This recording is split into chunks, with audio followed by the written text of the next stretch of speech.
So, Berto, a lot of people asking us to talk about the new Pixar movie called Turning Red. Let's talk about it. Let's do it. This is the Psychology in Seattle podcast. I'm your host, Dr. Kirk Honda. I'm a therapist and a professor. My name is Humberto Castañeda, and I manufacture unsolvable puzzles. How many Bertos out of 10 will you give Pixar's Turning Red? I gave it a 9. Ooh. Wow. I gave it an 8 out of 10. I liked it, particularly the first half I thought was hilarious and poignant. The second half, I was like, yeah, good. 8, but not amazing through and through like other Pixar movies. How much did you cry, Berto? Yeah, my when I texted you, I was having a hard time seeing because my face, I think I said something like, my cheeks are salty. I just had tears just streaming down the side. I was like, oh no. It was the whole half, the whole second half, it started getting more and more emotional for me. Because I kind of see where it was headed, and then I'm like, oh my gosh. You want to talk about multi-generational trauma being actually treated well. This was that movie. And I really related to it. I felt very emotional. How did it touch you? For me, it was like, well, I related to the madness of becoming a teen. How all of a sudden your brain starts being consumed obsessively by things, including the opposite sex or the same sex, depending. And I thought that was really well portrayed. And then the duty to family and the expectations, and then the demons we carry from our prior generations, and literally and figuratively, all that stuff. It was just, and the relationship with the friends, and how like the friends are not, your typical cool gang. They're just like all quirky and different and stuff, but they're friends and they love each other. And that was all great. Well, you have 2 daughters that are careening towards the red panda phase of life. Yep. Was that a part of it too? Oh, sure. Yeah. One of them's 11. So we watched it with them. Yeah. Do you think your 11-year-old daughter was influenced at all by this? I would imagine so. There's certainly there's some similarities between the main character and her. I would imagine that she was at various times during the movie thinking, I wonder if that's going to happen to me as I get older. Does she know about menstruation? I think she does, yes. You don't know? Yeah. Well, no, yes, she does, because Mama has talked with her about it. Oh. I haven't myself directly spoken about it with her, but we've had other conversations. So I think she knows about menstruation. Pretty sure. And that didn't come up as a conversation because it's pretty explicit. It's pretty explicit in the beginning, right? Does she know what pads are for and that kind of thing? Yes. And I remember why her mom, my wife, brought it up is because my wife had an early period. I think she was 11 when she had it or something. Yeah. So anyways, that did come up. But it didn't come up in the context of the movie. And I think because they do a good job, I guess it's a good job, in that they do the joke at the beginning where it's like, she's having her period. They don't say it, but it's obvious that that's what the mom thinks is happening. And then they just go into the metaphor of it, and then they continue with the metaphor. And there's tons of obvious references to it. But no, we didn't explicitly talk about it because partially I felt like there wasn't any moment, like we didn't have a sit down afterwards, but also I think because the message of it, and this is one thing that really bugged me about some of the reviews, the period aspect is not the point. They're just using it as the vehicle for talking about all the change. But it happens to be that it is an unavoidable aspect of the change for females, and that's never ever addressed in these kinds of movies. Right. And it's a pretty significant part of life for maybe. Well, what about your younger one? How old is she? 5, 6? She's 6. Yeah. I don't think she knows. Well, no, that's not true, because she sees Mama and she knows that every month something happens, and I think she does know. Yeah, actually, she does. Yeah. Do you think she picked it up from the movie, or? I don't know. That's a good question. I don't know. Do you worry that your 11-year-old will become a rebel and sneak out of the house to go to a concert? I don't know. Do you worry that this movie influences her to rebel against you? It's funny you brought that up because my wife was also like, I asked her, what did you think? She's like, well, I liked it. I wasn't so sure how I felt about them sneaking out all the time. I thought that was a very interesting thing because to me, that was just part of the story. Like, we don't worry. How come we didn't ask, Do we worry that after seeing Coco that our children will sneak out to go to a gravesite? Yeah. No, it's just part of the story. Yeah. So I didn't look at it that way at all. I think my daughter will either rebel or not. I don't know. I never snuck out ever, not once in my life. Neither did my wife, but maybe my kids will. So you never snuck out? Not once, never. Why? Because I didn't need to. I never had a reason. You never had a reason to sneak out? Never.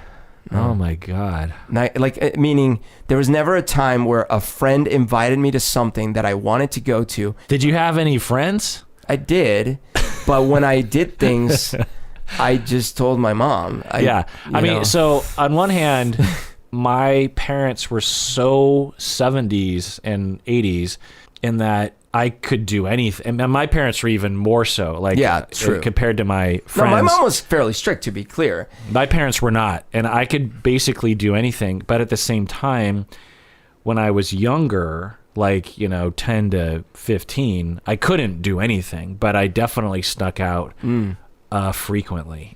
Not to do anything bad. It was basically just to walk around the neighborhood with my... So Rotten Tomatoes critics, Berto, what do you think? Critics gave it a 90. 95. Okay. Audience, Rotten Tomatoes. Oh, man. This sucks. There's going to be a lot of bad people here. 75. 73. Good job. So let's give some details here. Pixar, 2020, Disney Plus, made by women, all women. By the way, first complaint I had about Encanto. You get to the end credits, all white dudes. Yeah. Except for the actors and actresses. Right. Not only was this movie made by all women, but it's made by majority Asian North American women. Yeah. No, I saw the little documentary that they made. Oh yeah, so did I. And on I saw most of it, I should say. But I was like, yes, the person who wrote it has that true voice that you can tell because they're fully aware of it. Yeah. That was something about Encanto. I'm sorry, I'm going to go off because there's so many parallels between Encanto and this movie. And one of the things was that when I watched Encanto, I didn't feel the authentic voice coming through. In this movie, I'm not from that culture or that part of the world, and yet it felt authentic. And from what I've read, it does feel more authentic to some people. Yeah. So. Well, I mean, some Chinese American. Well, I'll get to that. So, Berto, let's get into the psychology here. What does the red panda represent exactly? Well, so there's the sort of the superficial metaphor of the blood letting during the period. The panda comes every blood moon, and it is red and big and uncontrollable and embarrassing and destroys your clothing and you have to hide and go to the bathroom, all those things, right? At the same time, and this is what I was getting at earlier, is really I took it. And the reason I could relate to it as a man, as a boy, is because I took it as the uncontrollable rage of change that comes when we hit puberty. Right. And when we start to grow up. And there was a reviewer that someone linked on Facebook that was like, well, I couldn't relate at all to this movie because I'm not a girl. And I guess they made this just for a very small audience. Like, imagine that comment. Yeah, half of the people on the planet. Not only is it half the people in the world, but I also thought, so I wonder what this person's puberty was like simple, straightforward, no rage, nothing. Well, we'll get to that later. I felt to me, I was like, I could relate to every moment of it. Now, granted, I'm not a woman. I didn't have a period. I can't relate to the difficulties there.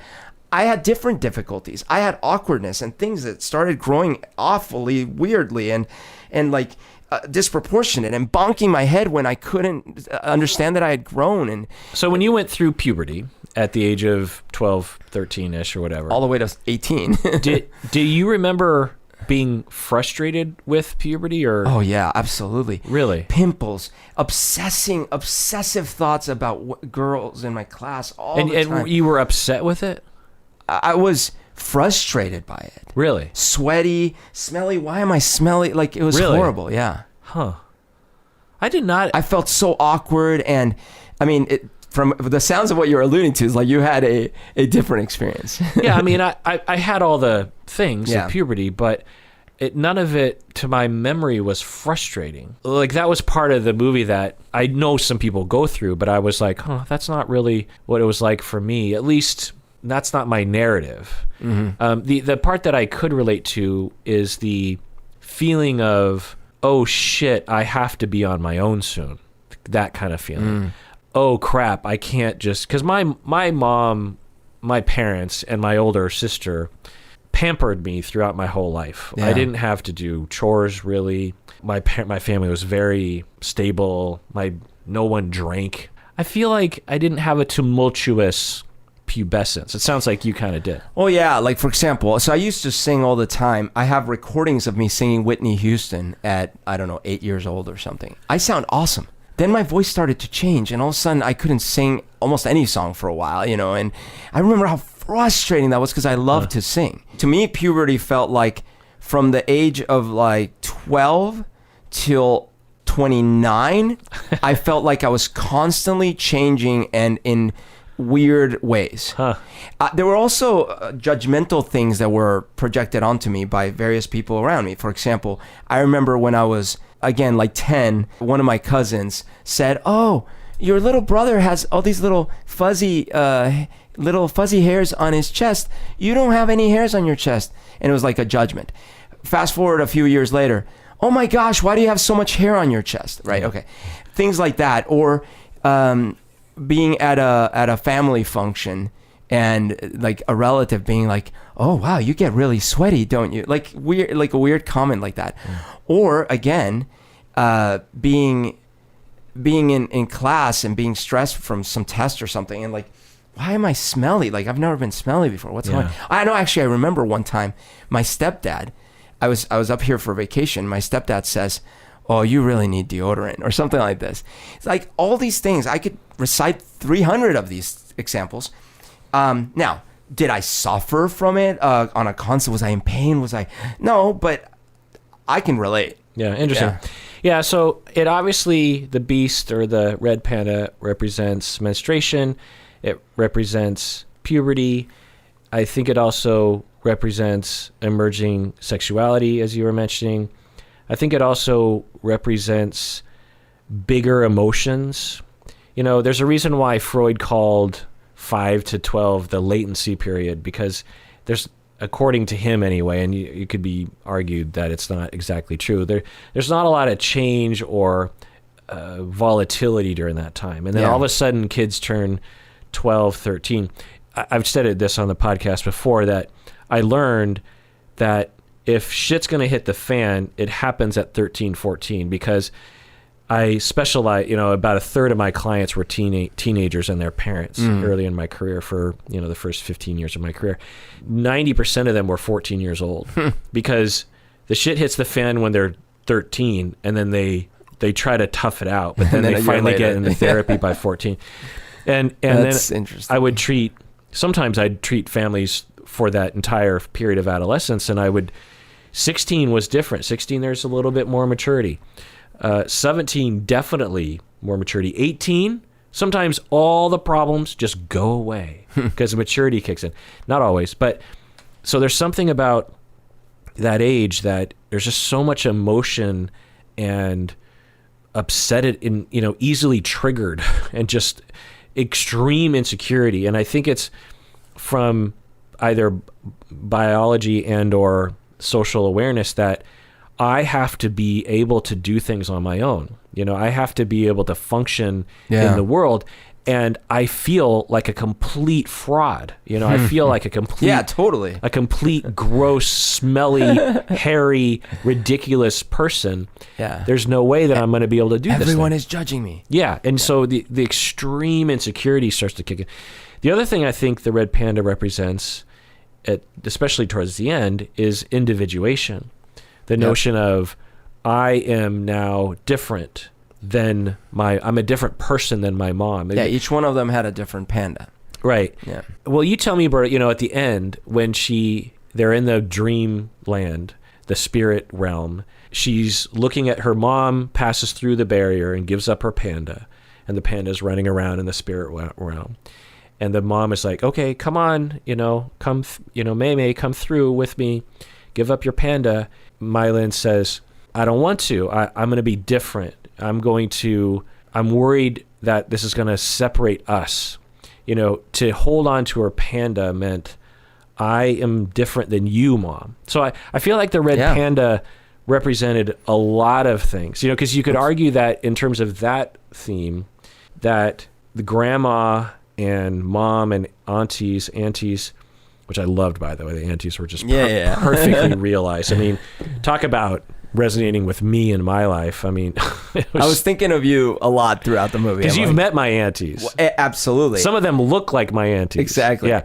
And so tell me what you think about this. So one way of interpreting that was that grandma, auntie's mom, because of transgenerational trauma of some sort, they felt like they had to give up their specialness. Right. To function in family or the world or something. Right. And she, similar to Encanto, is saying, because you raised me well enough, I feel, or society is different now, I feel like I can retain my specialness. Absolutely. Look, again, so both in Encanto and this movie, there is something that happened in the past where a matriarch of the family had to make a bargain with the supernatural to save the family.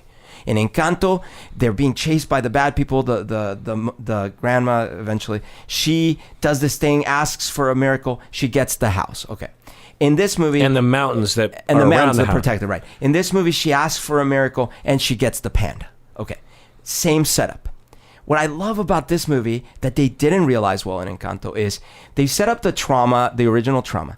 Then they show us hints. They talk about it and they eventually literally show us that it didn't just stay with the grandma. That curse, the bad parts of that stayed with each one of the succession. But they start hinting at that, like, is it really a curse or are they seeing it as a curse, right? And the protagonist is the one that has to, in their moment, the key moment of the movie, break the cycle. Right? And it's ultimately the protagonist that does the important action. And there is an earned resolution. That's not what happened with Encanto, unfortunately. Yeah, here, Encanto just sort of like, it just happens. Just randomly happens. Here, she is about to give up her panda. And all signs point to that's what you should do. The family is all supporting her. And in fact, if she had gone through with the thing, I guess things would have gone back to normal, sort of, whatever. And yet she takes this crucial decision to be like, no, like the panda is part of me, right? And so she breaks the multi-generational trauma right there. She makes a choice. And then, of course, it has some temporary very negative consequences. But ultimately, together as a family, they overcome it. Yeah, you could argue that mom, if had dealt with it similar to Mai Lin, would have gotten accustomed to the panda, such that when Mai Lin rebels, the mom doesn't go full Hulk. Absolutely. And it's clear, look, we want to talk about, what do they call them, tiger moms or whatever? I don't know if that's a racially charged term, but... Not to my knowledge. Okay, but clearly she was very, very hovery. So much so she shows up at her school. Like, it's like, ooh, right? Yeah. There was something not balanced about that relationship, and there was clearly stuff that was not right. By the way, she wore her demon around her neck. That thing could have cracked at any time, and the world would have also been at risk. Well, so the enmeshment or the style of relationship wouldn't, particularly with Canadian American mainstream cultural standards, cannot sustain itself into adulthood. So there has to be some individuation, some separation that has to occur. But as it was at that stage of life, and the way that they played it out, it wasn't particularly pathological. You know, the kid felt loved, felt cared for, had self-esteem, had enough freedom to enjoy her life. But as she gets to the next phase, then some changes have to happen, and that's where the Ren Panda comes in. But there were a couple things that would have been traumatic to anyone. The mom dragging her to that convenience store, and that whole scene. Yeah. Oh my gosh. That was brutal. Yeah, but I would just call that mom's, to her, Mai Lin was this pristine little child, and she hadn't really realized that, or allowed the fact that, well, maybe actually she invented these things without being influenced, at least heavily, from the outside. But even if she had been, it's just a style of parenting that many, in fact, you could argue most parents around the world exhibit, to you and me, when we look at it, we're like, whoa, that's a lot of enmeshment. That's a lot of involvement. That's a lot of control. Are there cons to it? Of course. But there's also a lot of pros to it that a lot of mainstream American and Canadian parents and kids don't have, the closeness, the love, the support, all that stuff. I don't know. I felt like I grew up in a very close, supportive environment in Colombia. I never had the feelings that someone was every breath you take, every move you make. And no one, the moments that I feel were traumatic to me of like social embarrassment were not as a result of one of my very, very important people in my life dragging me into that social embarrassment. Yeah, I mean, that instance was ungood. Yeah. But I wouldn't say that and that's her showing indicative. up at the school and like causing a scene with the guard and everyone looking at the window like, who's this crazy lady? I was under the impression that the previous 12 years for this family were pretty loving and uneventful. It just kind of looked that way. Loving, absolutely. Let's take a break. When we get back, Berto, I'm going to ask you, which friend are you? Okay. Hey, deserving listeners, as you all know, I am constantly recommending that people go to therapy. We all need therapy from time to time. Well, one of the options available that is definitely worth checking out is BetterHelp. If you're looking for a therapist, I would give it a try by going to betterhelp.com/Kirk. Make sure you use the promo code Kirk because you get 10% off your first month, and it really helps us out. As you watch these videos, I know many of you have been motivated to find your own therapist, which is great because you deserve it. And I know also that it can be hard to find a good fit, find the right one for you. Well, one of the options available in terms of your shopping is to go to betterhelp.com/Kirk. I've been told you can start communicating with your therapist in under 24 hours. You can message your counselor at any time. Plus, you can schedule weekly video or phone sessions. I've also been told that it's often less expensive than in-person therapy, and you should know that this service is available to clients worldwide. So go to betterhelp.com/Kirk to get 10% off your first month today.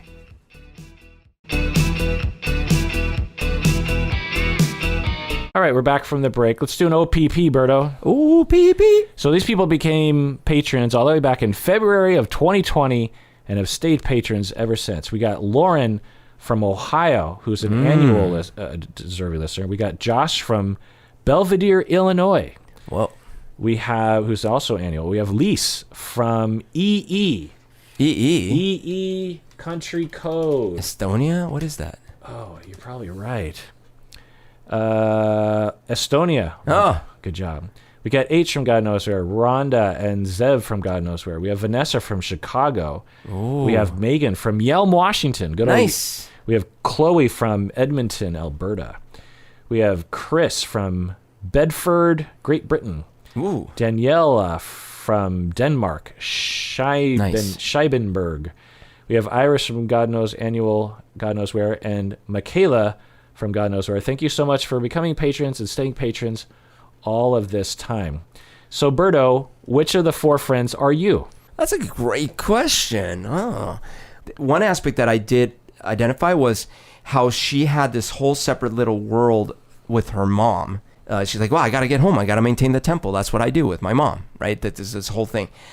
I had a similar thing going with my dad because him and I would, he would be reading his book. Yeah, you were kind of your dad's sidekick.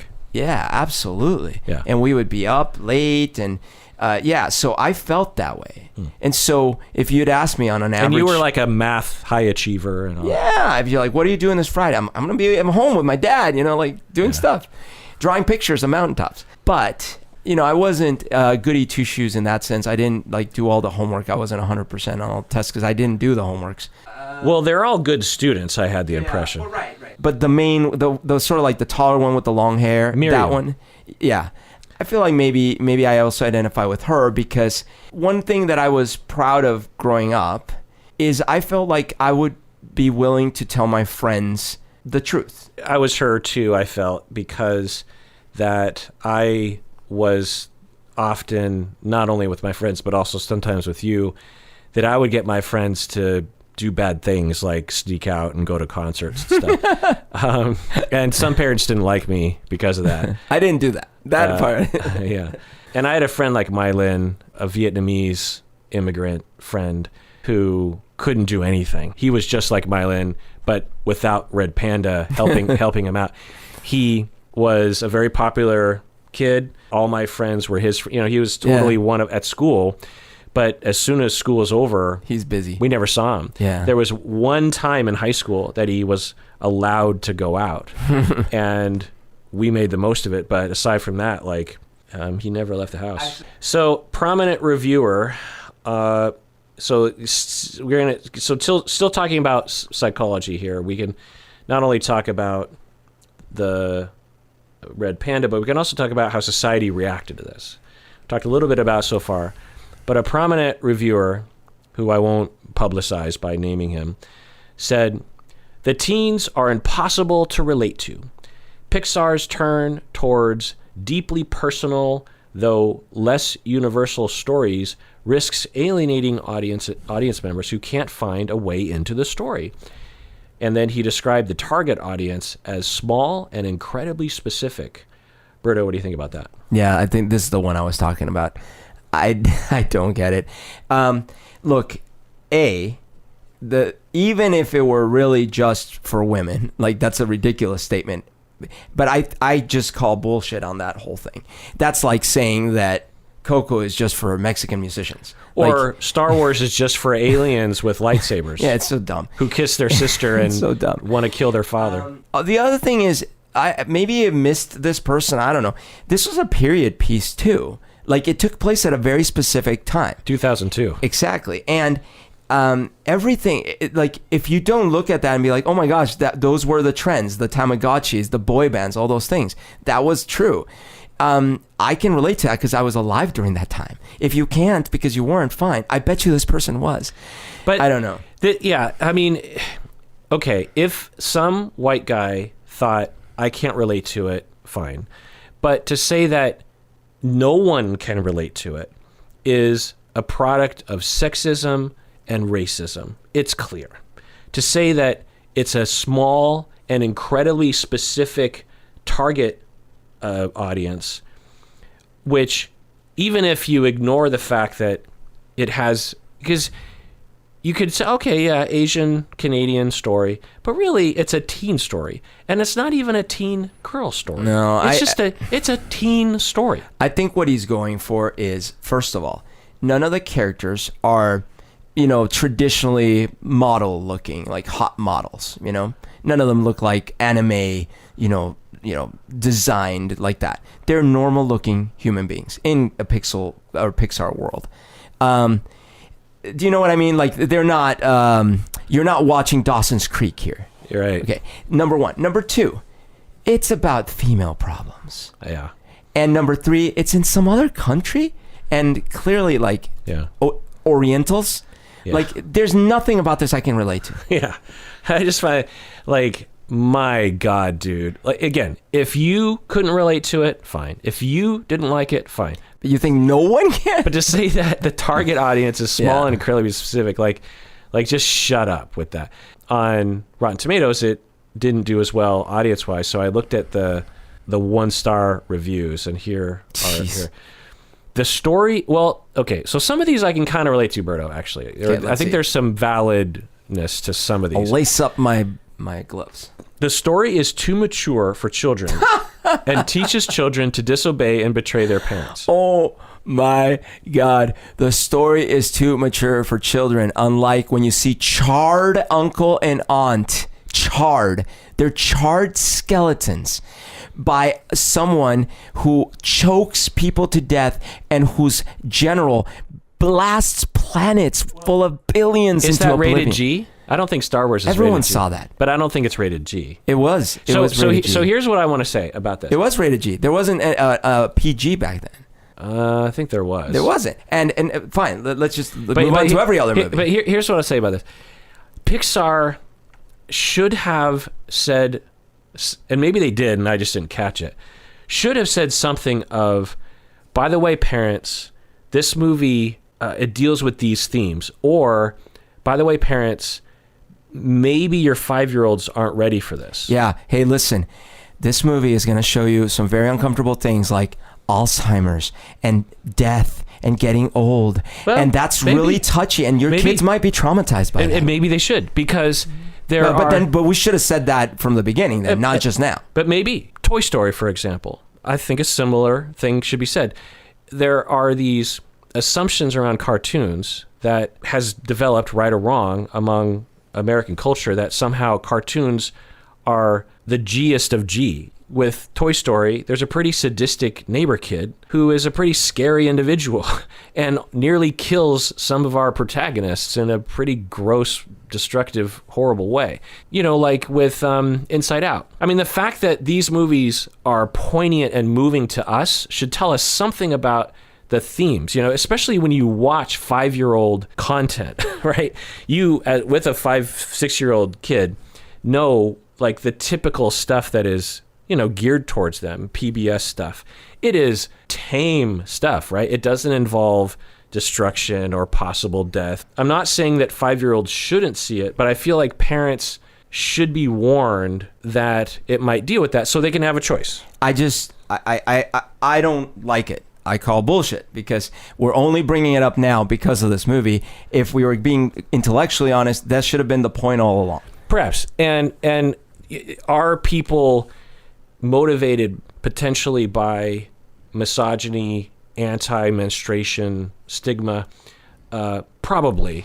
But there's again, like I said, I think there's just a little bit of truth there. I'm just like, because what a lot of people are saying in the reviews is, I thought we were going to sit down and watch this simple little Pixar child movie, and it turned into this pubescent themed movie that I was not ready to expose my kids to. There's a similar analogy. When I was growing up, Judy Blume was a writer for kids. She wrote a whole slew of books to the point in the 70s, to the point where when she published a book, which was frequent, pretty much everyone's parents just bought you that book. It was like, there wasn't a lot of TV or any TV for teenagers and kids back then, and there was just books when we were little. And she was the 70s kid book darling. And out of nowhere, she writes this book called Forever, which is about a teenage girl who is having sex. She describes sex in detail. She describes penises in detail. She describes male, female orgasm. You know, there's very, it reads like a, you know, like a sex letter magazine or something at times, from my memory anyway, having read it in the 6th grade. And it was a huge scandal because parents just handed this book over, thinking it was the next, you know, geared towards 4th graders book. And here we are in the 5th grade with basically pornography, all of us. And it was a sensation among all of us in school. Because, I mean, reading that book, I was exposed to ideas I had never conceived of before. Sure. You know what I mean? Yeah. So I just think... But we're comparing apples to bananas. Not even, because like the thing that this movie is getting called out for is because it makes a slight allusion that maybe a late teenager got, that the panda is the period. Yeah. And number 2, that, was there a masturbation scene in this movie? Oh, no. It made the most clever of scenes in which only adults would kind of recognize that there's sort of an allusion to the becoming a teenager that realizes that they can touch themselves without a zero. See, you didn't even get it. No. When she's under the bed, furiously biting her lip and drawing the drawings of romance, and then the mom comes in and looks at the spurious drawings, which is really just her hugging the guy.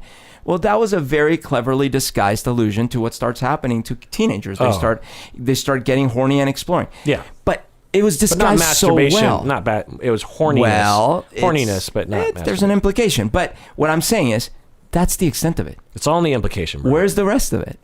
Where is the violence? Where is the death? Where is the... Well, right? We'll close this out with just me saying, if you're a parent with, you know, a 5-year-old or even a 4-year-old, and you're used to watching Sesame Street and Mr. Rogers, and you pop this movie in thinking it's of similar age appropriateness, I could see going like, whoa, this is not what I thought would happen.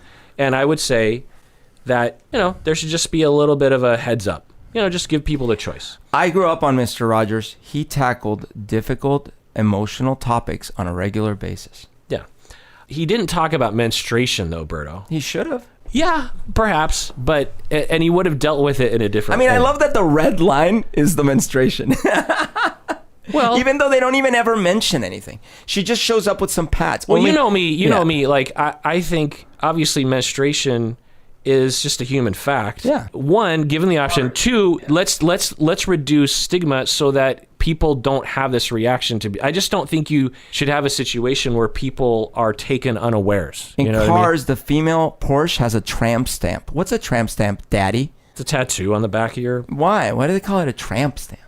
So another person says, I didn't like its depictions of adolescent rebellion, periods of sexuality. Stay away from this movie, not for children.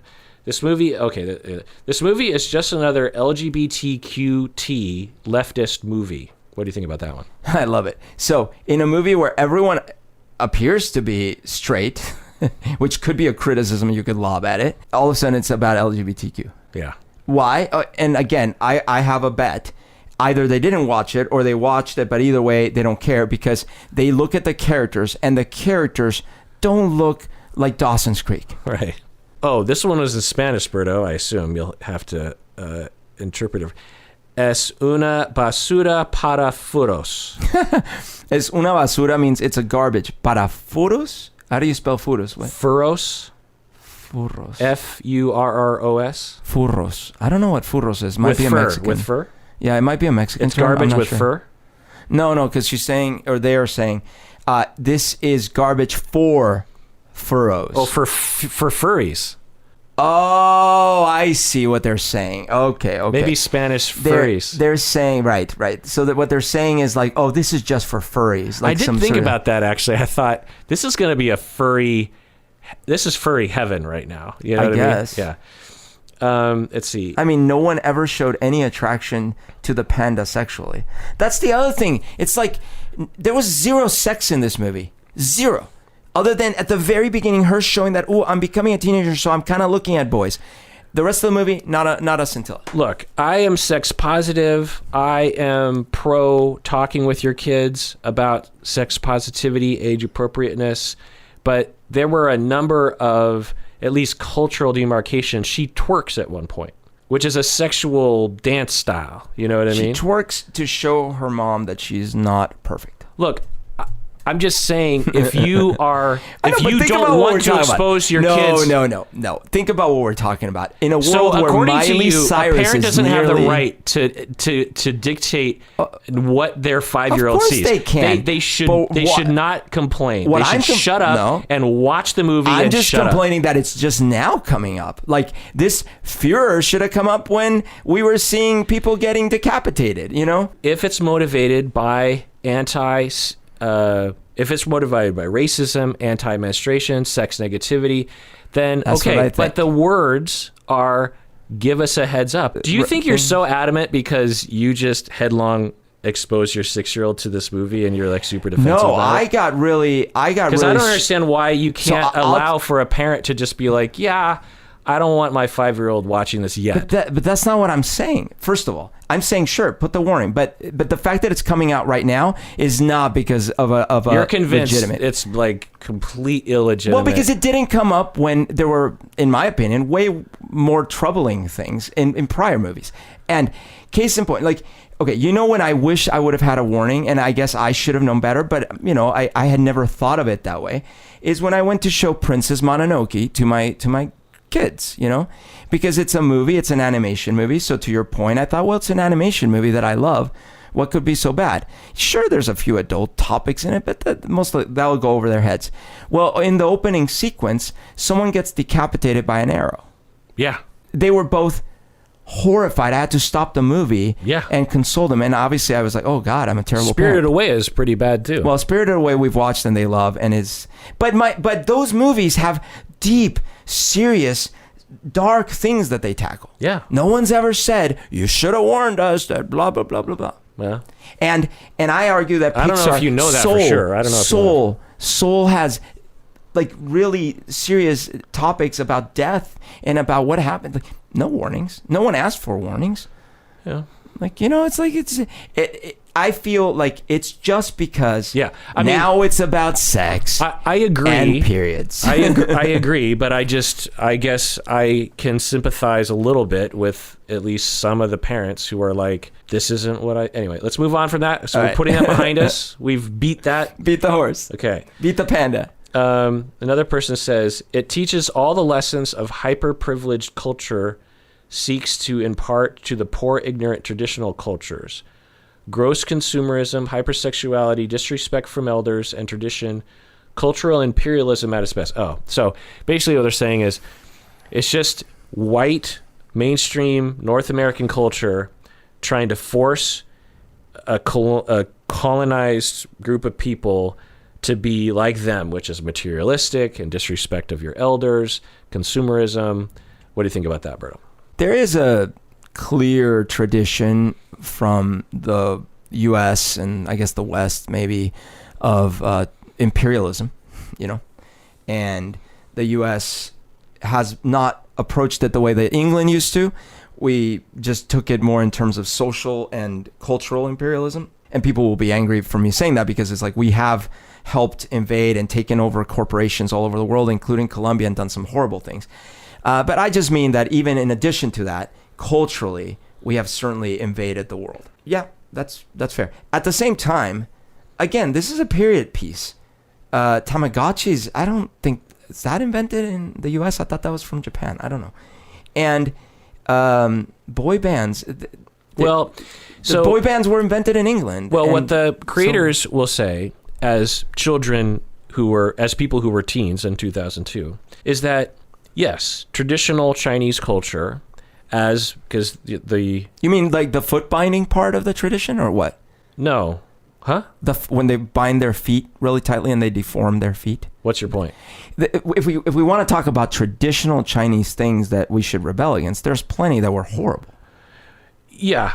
And oppressive to women in a horrible way. So the parents the mom particularly has a style of parenting which is traditional Chinese and really not unique to China. It's really more the norm around the world, and of heavy involvement, of a lot more enmeshment, more control, more contact, more knowing what your child is doing, more influence later in life even.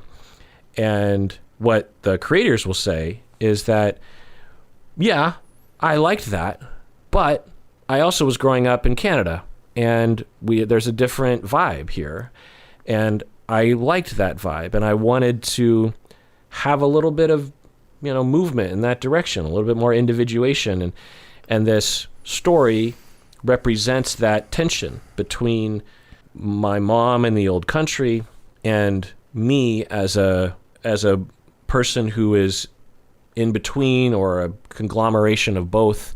Now, on one hand, I understand and agree with the notion that a lot of the stories that we have around teenage life, and really just adult life as well, is very individuation heroism. This idea of like, I do what I want and you can't stop me. And in Japan, Korea, China, they might have a different climax to the movie where conforming actually is the heroic thing to do, which can be, you can be heroic in a when you conform at times. So it's just a matter of how we narrativize things. And so one could make the argument that it's just like, well, once again, we're privileging the American ideal of rebellion and not listening to your parents, which, carries with it a lot of really not so great things. Like Mulan. Well, there's pros and cons. Yeah. There's pros and cons. You can agree there are pros and Moana, cons. Mulan, all these movies, right? Where they're privileging rebelling against what their parents are saying and tradition. I don't know if in that Moana, is a theme. her parents want her to not explore the world and stay where she is and follow tradition. I don't understand what you're arguing against. What I'm arguing is that these arguments could be made against Moana, Mulan, and almost any hero journey movie. And maybe they were. But they weren't. the reason that it's coming up right now is because, like, you know, it's people are not liking the movie and they're finding all sorts of excuses and reasons, right? Maybe. Yeah. But I'm just saying that I can agree that there are tendencies in movies, and this one included, to privilege the Western mainstream, American mainstream notion of rebellion and individuation versus collectivism and family orientation, which has its pros and its cons. But the individuals who wrote this story, they were literally writing from their own experience. So it's not like it was some kind of shoehorned in, made up scenario, you know, and it's a very relatable scenario to a lot of Asian American kids, you know, who had parents. It's an extremely relatable story. So another person said, disgusting way to describe a natural event in a woman's life. What do you think about that, Berto? Written by a woman? I did see most of the reviews were by men, but some of these were actually written by what looked to be women. I think a lot of people unfortunately have, and I used to be one of these people too, have a sense of disgust when it comes to periods and sex, especially in the West. We think of sex as disgusting. We think of periods as disgusting. Women used to be shamed and put in quarantine and were unclean. They were impure. So that's not new. I think it's great to see it being shown as just something that happens. It almost, like, I wish that in addition to this movie, there were companion movies that were more geared to the actual teenager age and adults that tackled it even more head on. But, you know, at least this is great. Not everyone turns into an emotional mess or have any side effects, and it definitely shouldn't be mystified. They're talking about menstruation. Fair enough. So, just even when I was describing my teenage years, you clearly had a different experience. People have different experiences. I had a girlfriend in high school who had debilitating cramps. Debilitating. Like, she couldn't go to school that day kind of cramps. I never had to deal with that. Yeah. But it doesn't happen to everyone. So making a movie out of it is out of the question. Yeah. She sells herself at a party for money. That's prostitution. Come on. Yes. This is what I was trying to get at. People didn't like it. I get it. But these sound like you're just going through and be like, what can I pick? Oh, you know what? That's prostitution right there. And you can sort of hear the religious right sort of infusing into another. In the end, she twerks at her mom and yells, "My panda, my choice." Read into that what you like. Yeah, there we go. What do you think about that? Yeah, they're like, oh, I see how this is. This is the leftist agenda. Now we're talking about abortion and why it should be fine because my body, my choice. I get it. We're indoctrinating kids. Like, hint, my body, my choice. I see what you're doing there. Yeah. I will say that although when she said that line, I was like, yeah. But then I very quickly was like, that's a little over the top. So I personally did not like that line. I agree, it was over the top. B, I actually didn't feel it fit. It was a little winky at the audience. Did it bother me to give it a poor rating? Of course not. Yeah. And yes, it was winky at the audience. So just briefly, just going over my notes about Asian culture and parenting, is that there are pros to that style of parenting to the kids. And we see these effects that are pretty clear, or at least stereotypically clear, but also statistically, that Asian kids do pretty well in school, don't get in trouble as often.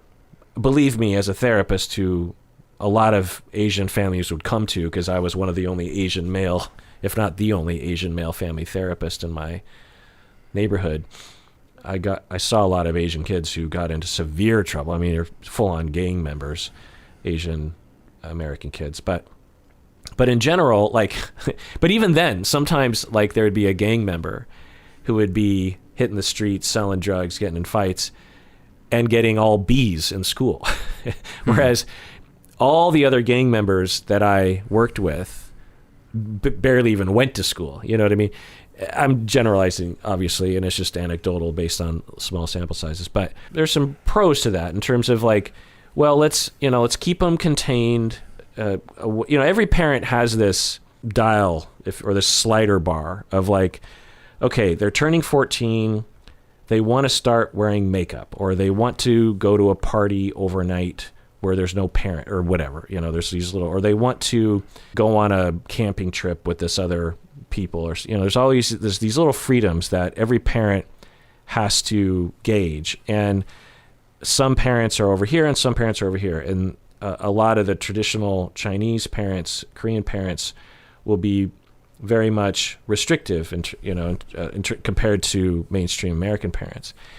And the cons are potential lack of individuality, lack of getting to know yourself, which I think this movie depicts pretty well. Too much pressure to be perfect.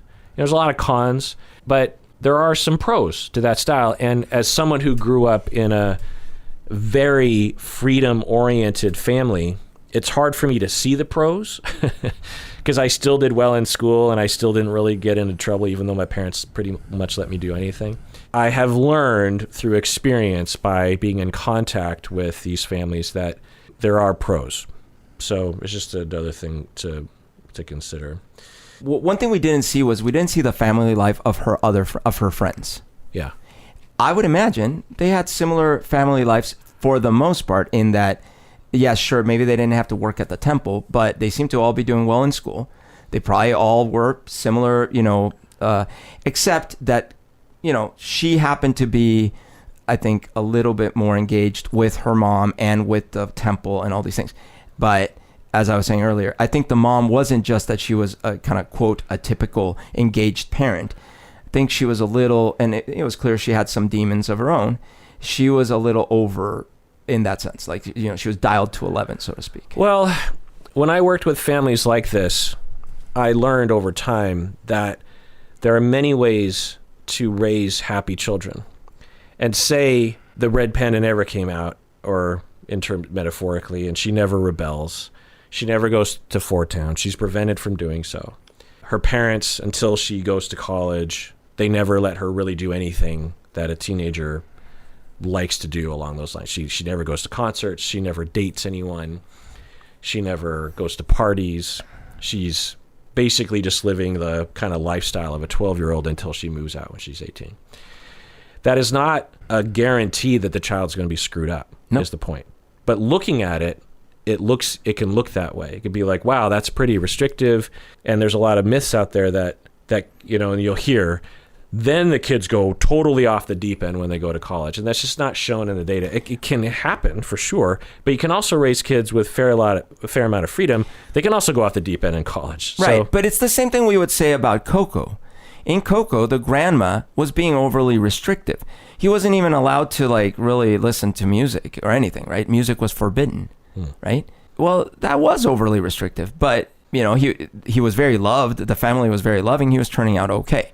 The fact that he rebelled against that and blah, blah, blah, is part of the story. So I think in this case, it's not as fantastical because the setup, it's funny that I say that. Of course, the red panda is very fantastical. But what I mean is that in this case, it was a little more mundane about what she was being restrictive of. It was more about no, you won't talk to boys. No, you won't do, all these kinds of things. I just, I felt that they were setting it up with the scene where she takes her to the grocery store. That kind of example of well, sure, you're only seeing one example, but imagine this is going to get worse as she gets older because her mom is taking over too much of her life and her body in a sense. So if you want to go back to that scene with the my body, my choice, yes, it was on the nose, but at the same time, it's I'm an individual. I want to individuate. Yeah, but there's nothing inherently abusive or destructive about that style of parenting. Right, and I'm agreeing with you in the same sense that I would say we can make the same argument about the grandma in Coco. Yeah, but true. Still, the story is the story, and I don't think it would be. I don't understand why that's a but. Sometimes I feel like you're arguing with me, and I'm like, what are you arguing with? Well, because maybe I was wrong. I felt like it was sort of one of the potential criticisms of the movie. So the other thing that we can talk about that the red panda represents is emotional regulation, which is perhaps as I was, thinking about it in terms of like, okay, what does the red panda really represent? Her life's going pretty well. She has emotions, but everything's pretty stable. Her life is stable. Everything's predictable. And she can please her mom. She can have her friends at school, and everything's going fine, But she has enthusiasm, and she's into her flute playing and all that kind of stuff.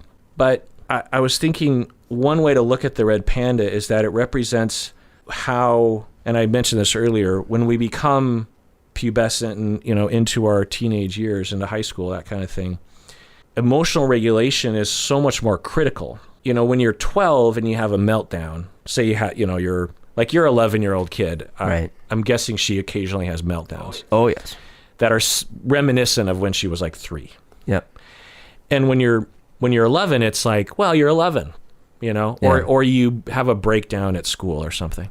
But when you're 14, which isn't that much later, and you have a meltdown at home or at school, it is, I think, it feels so much different. It feels so much more humiliating and so much more consequential. Right.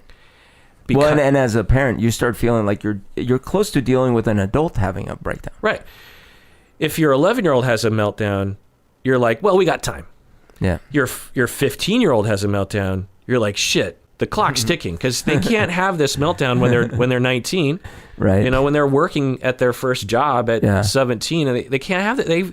They've got to be able to hold this shit together. Right. For them to function in the world. And I think the kid picks up on that. The kid probably even just knows that they're heading into adulthood.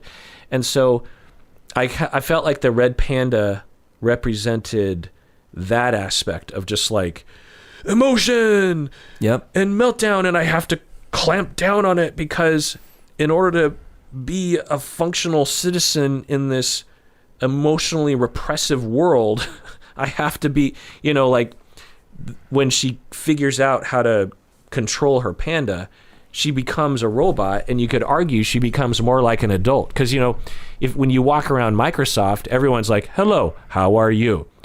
How was your day?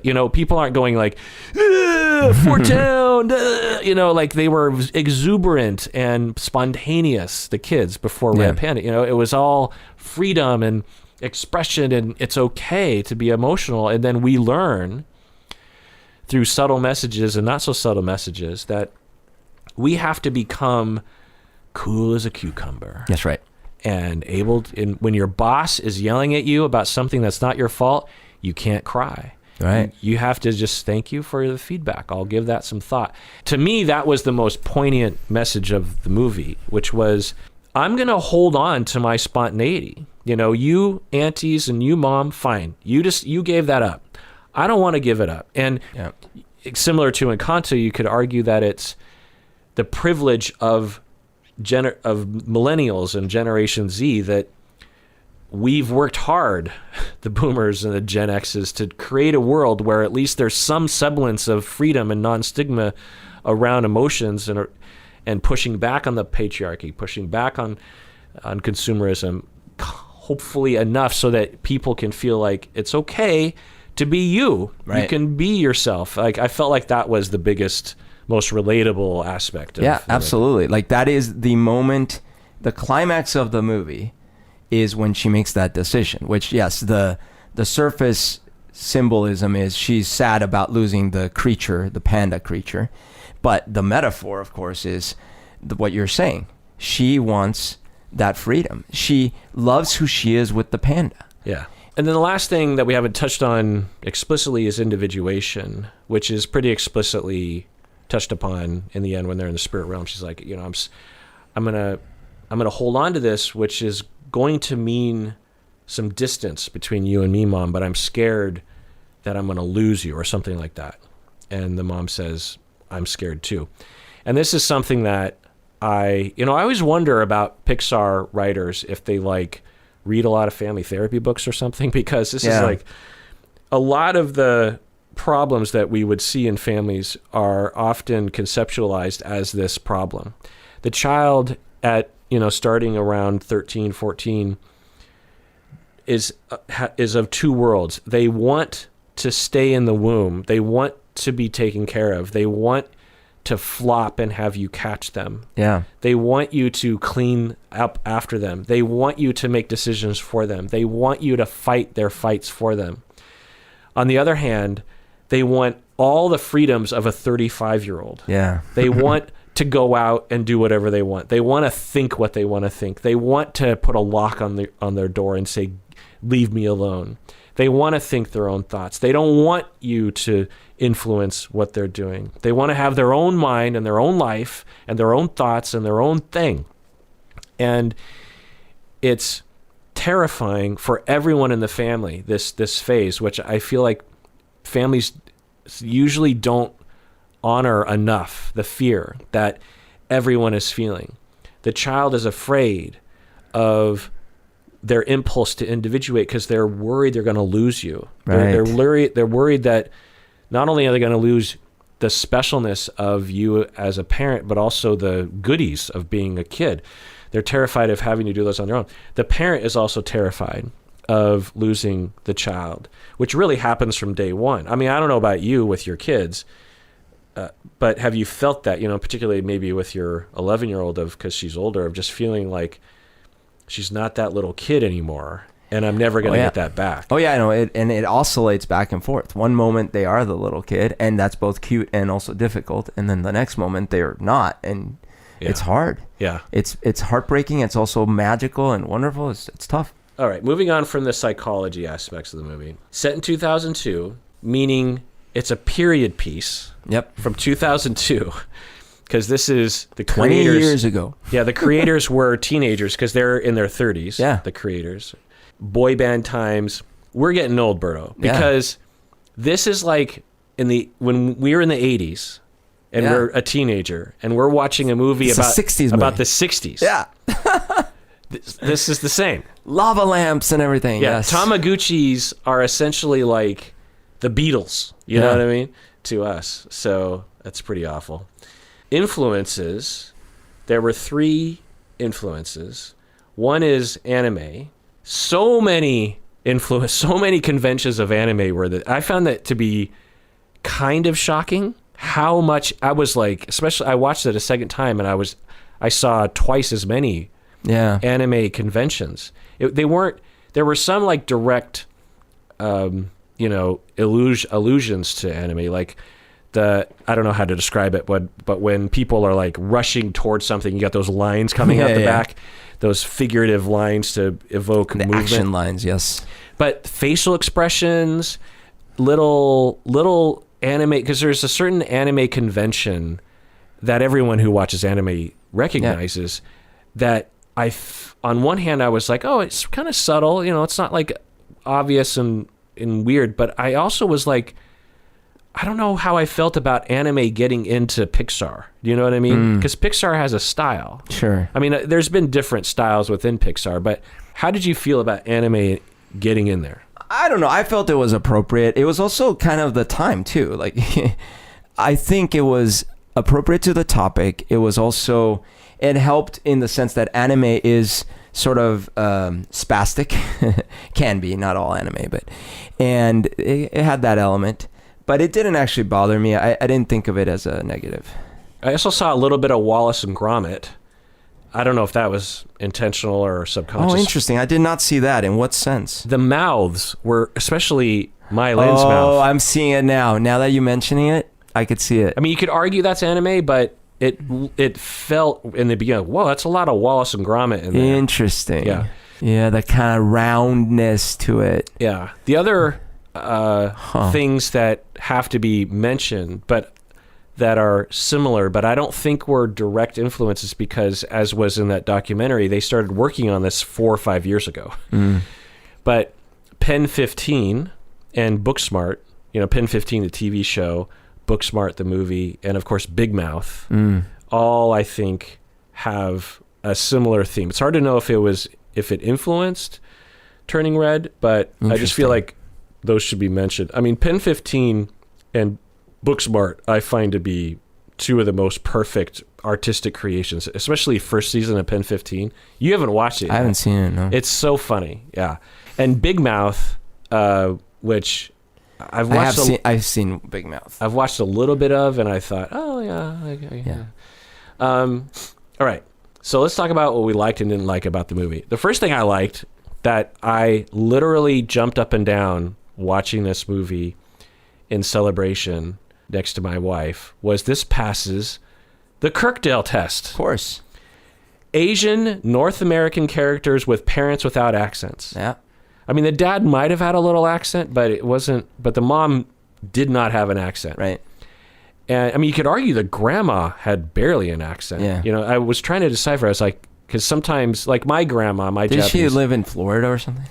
But my Japanese grandma, although born and raised in Washington State in the United States, she had kind of an accent because she was raised by parents with, that spoke Japanese. But how many times, I mean, there are so many times when I'm watching something, I'm like, oh my God, an Asian character.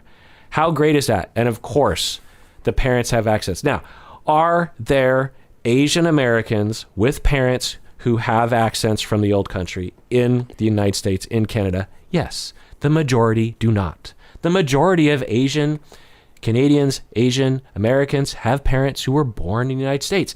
How come we are always the foreigners, or we're very close to the foreigner? Right.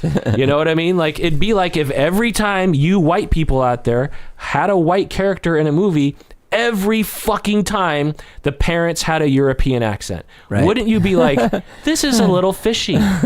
This is a little weird. Yeah, some weird German accent every time. Every time. Some, what's the scammer artist, her weird Russian, half German Anna accent. Delvey. Anna Delvey, yeah. So that was pretty great. And it was a wide variety. You had Chinese Canadian. The short one was Korean Canadian. The other one was Indian Canadian. And they were actually, the characters, the voice actors were actually Chinese Canadian, Korean Canadian, Indian Canadian, as opposed to Aloha, the movie, where Emma Stone plays a woman who is half Asian Pacific Islander, which I forgot. So I've always railed about Aloha, the movie. Yes. And Emma Stone, the whitest of white, plays someone like me. Right. Emma Stone's supposed to represent me. She looks nothing like me.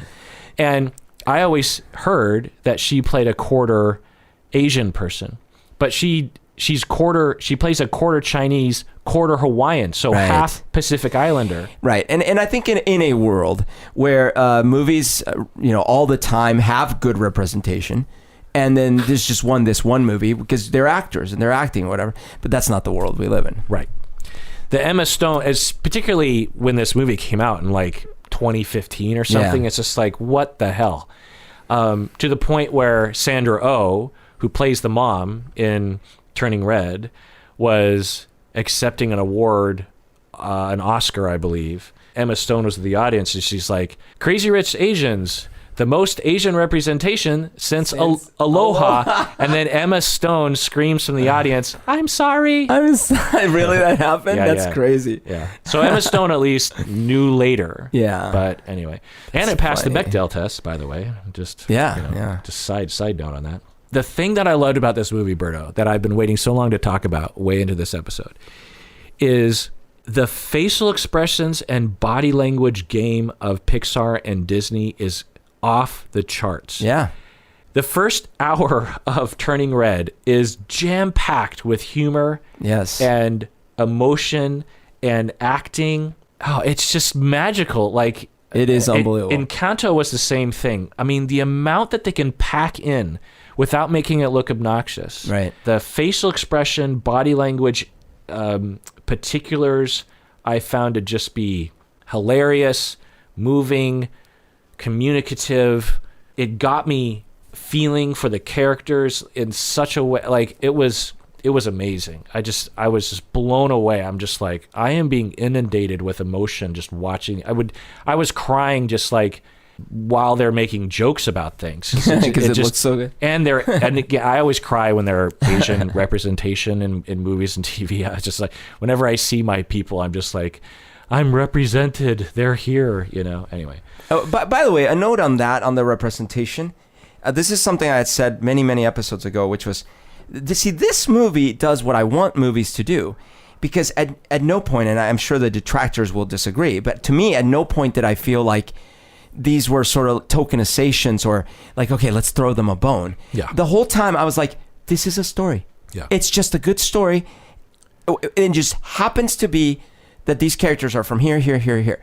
In other words, the same story could work with different aspects. You know, of course, you know, for the period part, of course, it has to be a woman, and for the little specifics about the Asian culture. But you could have told the same themes of the story. And so I was so glad because like this is legitimately a story with representation. Yeah. And it felt automatic. It felt right. You know? Yeah. Now, some Chinese people were saying similar things to what you were saying about Encanto, where it felt like the Chineseness of this story was just thrown in haphazardly to their eyes. It could be that because you know this is from the perspective of a second, third, whatever generation Canadian, so that might be different than maybe someone that's still Chinese. I don't know, that lives in China. I mean, it didn't read that way to me, but I'm not Chinese. And so I did catch myself because as I was saying that this one felt authentic, whereas Encanto didn't, I realized, wait, what the fuck do I know? So fair enough. What I will say as a Colombian is that Encanto felt like, and when I looked at the list of the writers and stuff, it was, I see what happened. Felt like people did their research. They did their research and they checked boxes. Yeah. And it comes out. Right. And it's fine. It's cool. It's cute. Look, they're showing us arepas. Yay. Yeah. But it wasn't written by that voice. Did I ask you this? What would it have looked like possibly if they... Yeah, we talked about it. There's a lot of issues, so I won't go into the whole thing again, but just at a high level, they created a magical environment that really could have been anything. It's just that they painted it with the dresses and the foods. But if a Colombian had created this bottom to top, what would be the difference? Okay, so a couple things is the colors are actually different in reality. When you see even the reference photos that they were using, it's like a different palette. Their palette in the movie was from this idea that, wow, there's so much color in animals and fauna and flora in Colombia, so we're going to make it hyper colored. But that's not what you actually experience. So it didn't feel authentic in that sense. Yeah. The other part about it is you never felt poverty in this movie. Oh. Poverty is a huge part of Colombia. There's other aspects like that. And then the other part of it is that the music was, yes, you know, look, it's a masterful pop, Latin-influenced music. Lin-Manuel Miranda's a genius musician. He's Cuban, right? He's Puerto Rican. Or Puerto Rican, which is, you know, vastly different from Colombia. So did it feel super authentic Colombian? No. But it felt good. It was good music. So there was things like that where it's like, yeah. And then the food, it was very like, we just referenced it. Did you hear it? Did you catch it? Rather than just there and like the feeling. Like while I was watching, I wasn't like just feeling immersed and like seeing a lot of details. It was just like a couple of references. Well, okay, but it's one of those subtle things. Yeah, like in Turning Red, one of the most relatable, subtle cultural and maybe it's relatable to everyone around the world, but I felt seen, like I said, when the ants show up. Yeah, like, no, but so to me, although we have similar, you know, family dynamics and stuff, I immediately thought of my Asian friends, including you, in that moment. Okay, because I've seen that. Yeah. I've seen that. Yeah, and I've seen them interact with me, feeling like my aunts have literally pinched your cheek. Yes. I think. Yeah. So it's not out of the norm. Now, are there some similarities in other cultures? Yeah, I mean, I can recognize a little bit, but it was very specific. Yeah. And that's what I mean. Like, there's a subtle difference between the thing being kind of shown and the thing really being shown. I can't fully speak for the Asian part. No, I can't speak at all for the Asian part. What I will say only is about Encanto. Encanto was great in that sense, but it just wasn't authentic enough. The dad was wearing my sandals that I wear every day. So all y'all out there, if you wonder what outfit I'm wearing while I'm podcasting, even when I'm doing a reaction video, I have socks with Adidas sandals that I've been wearing for generations, 15 years. Yeah, I mean a long time. Yeah, I've probably had just 3 pairs. Did he have Adidas sandals? Yeah. I mean, because this is a very Asian thing. I didn't know that. Yeah, see, with socks. I wouldn't have known that. Oh yeah, I was like, yep, that's it. You know that. Yeah. Because I grew up with a lot of people wearing these soccer sandals. Anyway. Oh, maybe that's part of the reason I felt that this felt authentic, even though, again, it's because there were a lot of things I actually didn't recognize. I kind of inferred in my head, like, this must be a specific thing. Just to sprinkle a little bit more love on this movie, that scene where she discovers that she's liking Devin's abs, she's drawing Devin's abs. Yep. And that whole sequence where she's like, I guess his arms are okay. Yeah. And I guess his chest, it'll do. And again, the facial expressions that they dial in on the voice acting, we have to call out. Yeah. Mylin's, the actress who does the voice, is just so good. Just so much expression and realism. She goes to the bed and then she puts the thing down and then she flops over and rolls under the bed. Me and my wife were laughing so hard at that scene. Absolutely. It is one of the funniest sequences I've ever seen in my life. I thought that was So a genius scene. And Yeah. what I was alluding to earlier is it's that moment, like she's clearly never had that feeling. Yeah. It was like, what is this? And she is so taken by the feeling that she can't even realize that she's having the feeling. Yeah. And she's just letting it all out on the art. Yeah, and it's interesting that they delineated between boy band worship and swooning Right. to actual sexual attraction. That's right. To a boy in real life. That's right. Because she was already absolutely into the boy band. Yeah. And this is, what does she call him? The boy's name, Junior. Yeah. Like her little Tamagotchi was the Junior. But it was on this kind of different level. It was a more childish level, basically. And that this was the first time she's like, wait a minute, what's this? Yeah, something's stirring in me. Yeah. And she knew that there was something forbidden about it. So she had to hide under the bed and try to hide the journal. The mom finds she's looking at it. Right. That whole sequence, and the briskness of it, the driving to the convenience store and slow motion. No. I mean, it's just it's just a classic. And then watching that documentary afterwards, the featurette about the creators and just how amazing. I mean, first time writer director. Yeah. And her companion, who's also first time. Now they did Bow, which I've loved. Oh, I love that. Oh, that makes sense. I should have known. Right. And it has a similar kind of darkness to it. There's this, it's more dark, Bow, but just a lovely, beautiful. Didn't it win something, or was? Yeah, it won. It won an Oscar. They have an Oscar for best animated short.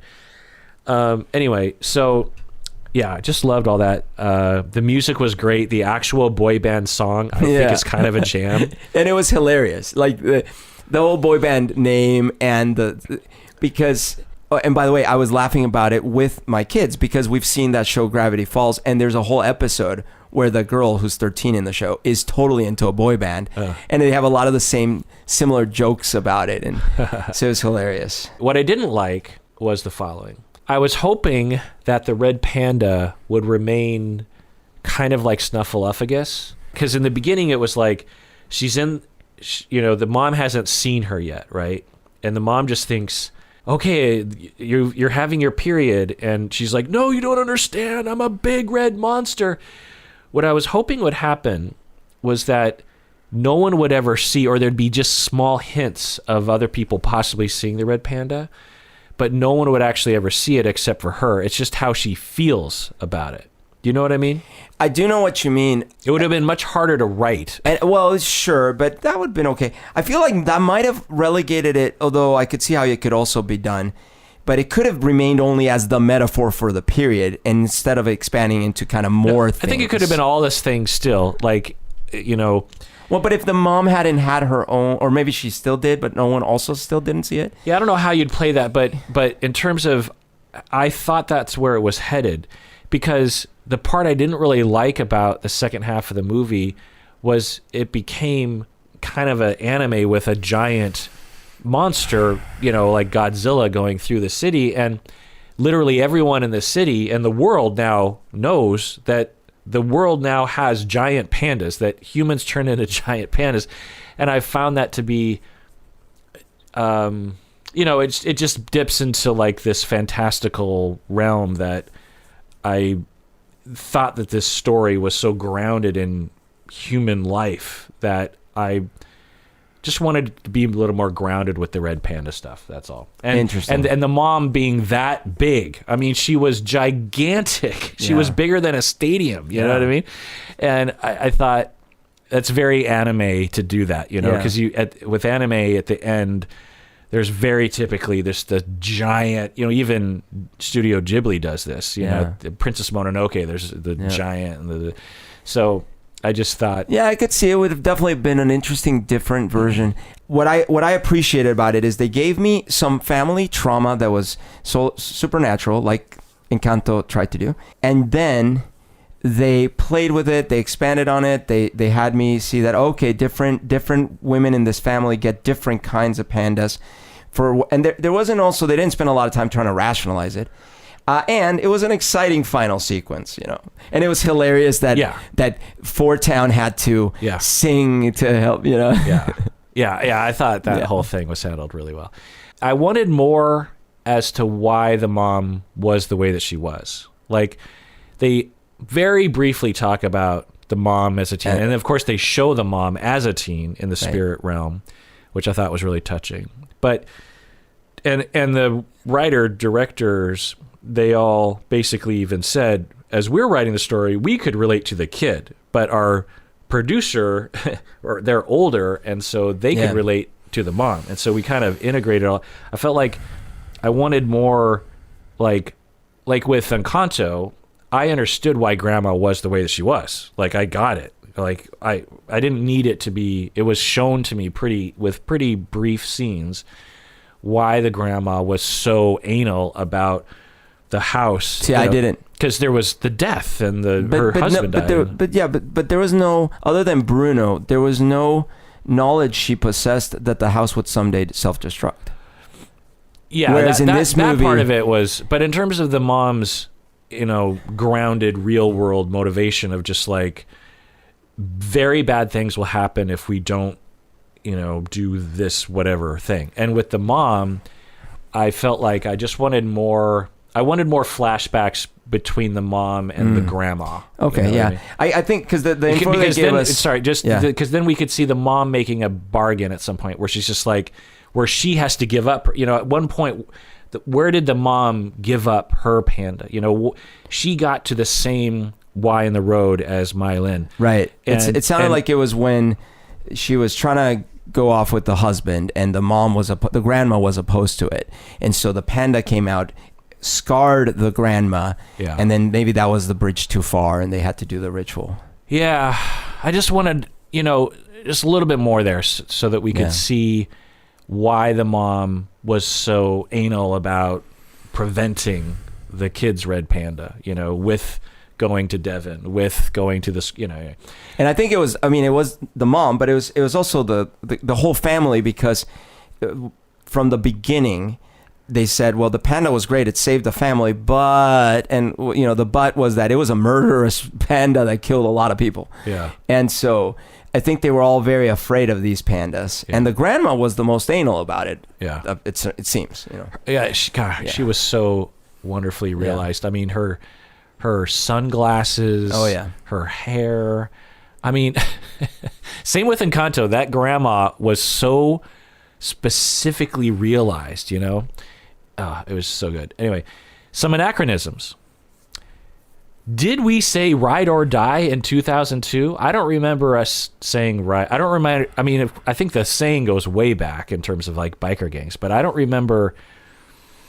Is it a Fast and the Furious thing maybe or something? I don't remember ride or die being a common phrase until 10, 15 years. Anyway, the other thing was that one of the kids says, you know, literally go away. And I was like, I don't know if we would have said that in 2002. You know what I mean? Literally may not have been yet in that and used in that way. I felt like that was an anachronism a little bit. I don't know. I can't quite tell, but probably. And then $200 for a ticket in 2002? No, that's ridiculous. Yeah, no way. Oh, with these Canadian dollars though. Let's see. Actually, in all seriousness, but it's still way too much. But in 2002, a Canadian dollar was about half. So it's still $100 though. Yeah, still. No I way. mean, especially for a kid show. No. Yeah, I thought $200. 60, I could see. And anyway, the other thing I didn't like was, and this is, again, second half of the movie stuff, where everyone loved how cute she was, as a panda. Yeah. I found that to be, I don't know, just hard to get into. See, did you watch and/or like Teen Wolf? Yes. 'Cause this is Teen Wolf. No. This movie is Teen Wolf. Yeah. And I loved Teen Wolf. But admittedly, Teen Wolf wasn't a great movie. But it had the same heart. It had the same heart, which was, hey, teen years can be tough. What if we make the metaphor is you turn into a werewolf? And how horrible Well, some is people that? argue it's turning into a black person. Did you know that? That's not a thing. Well, some people are claiming that he gets good at basketball, he becomes sexual virile. But his dad sexually didn't virile. become good at basketball. So, no. I'm just saying. Yeah, but it's about teenage. And he becomes a werewolf. But then they like the werewolf. And he becomes hyper popular. Same thing. And they want to take pictures with the werewolf. And then now, one thing that Teen Wolf does that this one didn't really go down the line of was that in Teen Wolf, he starts realizing that they only want him for the werewolf. Mm-hmm. And that he is disappearing. Right. So that makes more sense in that movie because he actually is good at something for the school and for the team. Whereas with this, it's just that she's cute and people want to touch her. Yeah, but people love cats and dogs, right? Yeah, but it just was hard. I felt like there should have been a more, something more relatable or something there. It just didn't really resonate with me. I also felt like the ending when I watched it the first time, I was kind of like, wait, what's the metaphor here? Because the red panda represents so many different things. Right. It represents, as we've gone over. And the first time I watched it, I'm like, wait, what am I know I'm crying. I think that's happening right now. But what am I crying about? Am I crying about her holding on to emotion or her sexuality? Like, what is she holding on to? I'm not sure why I'm crying, but so I kind of wish that, and maybe they did that on purpose because they didn't want it to be super overt or something. I mean, there were several senses. I probably got three main senses from it. One of them was there is a historical chain that was broken by her. Yeah. I alluded to it earlier, but look, I don't have a lot of sympathy for people saying, decrying the loss of tradition, because there's a lot of horrible, horrible traditions across the world that should have been abolished and some which still haven't. And a lot of them were anti-women. So there was that aspect to it that I felt was like breaking the chain of tradition. The second part was, in my feeling, was like what you were saying, actually, like, well, what if I were more integrated? What if I wasn't just one part of me? What if I was both parts of me? And then the last one was kind of the more literal one, which is, I'm not going to, and I think this is what the my panda, my choice thing is, like, I'm going to be an empowered woman. My period's not going to bother me. I'm going to be okay with it. Yeah. So on all those levels, it worked for me. Do I think it made it more difficult to digest because of the multiple metaphors? Sure. Yeah, that's fair. That's a fair thing. Yeah. Like with Inside Out, the climax as she cries in her parents' arms is so obvious. It's so pointed, of like, you can have sadness. That's okay. Sadness is good. You can cry and get support. You don't have to hide it. You don't have to always be happy, Right. Like, it was so just like a dagger of plot through the heart, Yeah. Whereas with Turning Red, I'm like, I'm crying and I'm with the movie, but what's happening? I don't really. But I did feel, because, she helped her mom, and that was part of that theme of like I'm actually going to, by breaking my cycle, my chain, my demons, I'm actually sort of like retroactively trying to help my mom and my grandma and stuff. Yeah. But yes, I mean, but I could almost lob it as a as maybe a counter criticism of. Are we supposed to feel bad for the aunties and the mom and the grandma for having given up their pandas? Not bad, but a little sad that they never got to fully integrate. But they could have held on to them, right? But they can't. They are not. They never had that breakthrough. Yeah. Not only that, even though they didn't, there is an implication that if they ever need to, they could break those things again. But yeah, I mean, so if for me, coming to think of it. And of course, I'm not a writer, so I could have probably screwed it all up. But if they had a little bit of a different storyline at the end where she gets all of them to see the glory of the red panda, and they all decide to keep the red panda in the end, then I think that would have made more sense to me. Because to me, I'm like, oh, but okay, they're all getting rid of their pandas.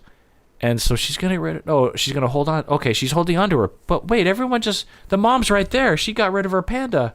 Like, what's happening? You know what I mean? It wasn't awful. I just, like I said, it moved me. I loved it. I don't know about you, but I watched the featurette because once Turning Red ended, I just wanted to watch more Turning Red material. And so I just blended right into the documentary, and we watched that whole thing in the same, one fell swoop. So, yeah, I could see. I mean, like it's similar to saying, well, at the end of Coco, imagine if he is now allowed to have music and love music, but no one else is moved in the family. Yeah. I could see that. At the same time, I still see that message of like, well, it's this generation going forward has broken the cycle. Right, yeah. Similar to Encanto in that way, I guess, yeah. All right, final word, Turning Red. What do you think, bro? I loved it. I was very moved. Are we going to rank our movies? Oh, right. I forgot. Final word before the rankings. Yeah, so I told Berto, and good job for remembering, that we are going to do... Well, because you're a jerk. You don't understand how hard this was. Okay, so give your ranking bottom to top, and I'll just sprinkle mine in as we go. By the way, I couldn't rank Good Dinosaur and Cars 3 because I haven't seen either of those. Oh. Good Dinosaurs, I put it at out of 25. Wow. Pixar movies. I put no. Sorry, I thought you said number 5. I put it at 11. Okay, but still very high. So above average. Now, and I'll also say, look, Pixar movies are all really good. So this was really, really hard. Yeah. Except for the Cars movies. Okay, Cars 3 Cars 3 I didn't watch, but Cars 2 is my number 22. But my number 23 is Onward. Did you watch Onward? Yeah, I have Onward at 17. So Onward is a movie that I think went through too many rewrites. If you watch the original preview, the end movie was not the original preview. But anyways, I thought there were interesting elements. I gave it a 7. I gave Onward a 7. I found it to be perfectly watchable and fun, and I cried. Yeah, but for a Pixar movie, brother relationship. Yeah. Mildly funny, but not great.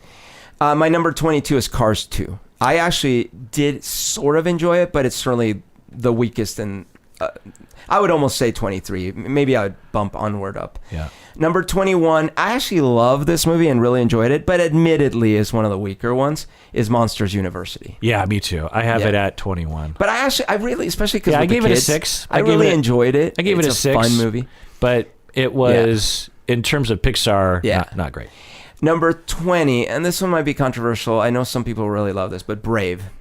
Oh, I know. Brave is my number 6. No.